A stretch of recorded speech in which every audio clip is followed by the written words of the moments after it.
Hi friends, நம்ம இன்றைக்கி கிரிப்டோவில் trade பண்ணாதான் பார்த்துக்கிட்ருக்கீங்க. ஆல்ரெடி நம்ம மார்னிங்கே வந்துட்டு கிரிப்டோவில் தான் ட்ரேட் பண்ணோம். நம்ம மார்க்கெட்டில் எதுவும் இன்றைக்கி ட்ரேட் எடுக்கலை. யூஸ்வலாக இங்கே தான் ட்ரேட் பண்ணோம். பட் கொஞ்சம் ஃபஸ்ட் இனிஷியலாக கொஞ்சம் லாஸ் இருந்துச்சு, அதுக்கப்புறமா ரெக்கவர் பண்ணியாச்சு. டோட்டலாக இப்போதைக்கு வந்துட்டு ஒரு $300 போட்டிருந்தோம். ஒரு $13 கிட்ட வந்துட்டு லாஸில் இருக்குது. அதை நம்ம ஃபர்தர் ஃபியூச்சர் ட்ரேடிங்கில் எடுத்துடலாம். $300 இன்வெஸ்ட் பண்ணியிருக்கேன். இதுக்கப்புறம் எப்படி அது க்ரோ ஆகுதுன்றதை நான் வந்து அடுத்தடுத்த வீடியோ அப்டேட் பண்ணுறேன். ஒரு ட்ரேடு ரன் ஆகிட்டு இருக்குது யூஎஸ்டி ஜேபிஐயில். அதே மாதிரி நிஃப்டி நம்ம கொடுத்த ட்ரேடு நம்ம இனிஷியேட் பண்ணியிருந்தோம். ஆக்சுவலாக இங்கே 161க்கு வந்து நம்ம பை கொடுத்துருந்தோம். அது பார்த்திங்கன்னா அந்த டைமிங் கூட நம்ம போட்ட டைமிங்கும் நம்ம சார்ட்லேயும் டைமிங் மென்ஷன் பண்ணியிருக்கேன். 10:45 கிட்ட வந்துட்டு 158 to 60 கிட்ட இருந்துச்சு அந்த சார்ட் டைமிங்கில். அதை இப்போ போஸ்ட் பண்ணேன். அங்கேருந்து வந்துட்டு ஒரு 70 தான் ஸ்டாப் லாஸ், அதாவது ஒரு 100 பாயிண்ட்ஸ் கிட்ட ஸ்டாப் லாஸ் கொடுத்துருவேன். பட் 115 கிட்ட வந்துட்டு ஒரு ஆவரேஜும் கொடுத்துருவேன். பட் அங்கேருந்து நல்ல ஒரு ரேலி.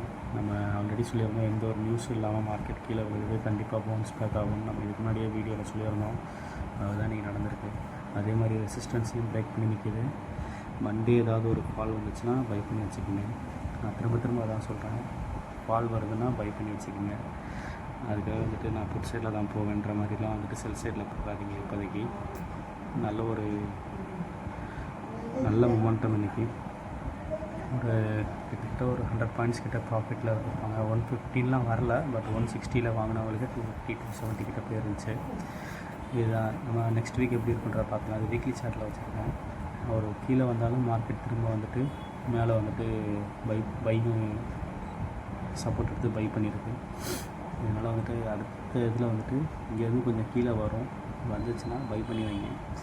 இந்த வீக்கோட லோ வந்துட்டு ஸ்டாப் லாஸாக வச்சுக்கூட நீங்கள் ஃபர்தராக வந்துட்டு வேலியில் பார்ட்டிசிபேட் பண்ணலாம். 26,500 350 400 இந்த ரேஞ்செலாம் வரும்போது ஒரு நல்ல ப்ராஃபிட் புக் பண்ணுறதுக்கு ரெடியாக இருந்துக்குங்க. இது நெக்ஸ்ட் வீக்கில் மண்டேயில் ஏதாவது ஒரு டவுன் இருக்குது, டியூஸ்டேயில் ஏதாவது ஒரு டவுன் வருது. இங்கே நான் 15 மினிட்ஸ் சார்ட்லேயும் வச்சுருக்கேன்.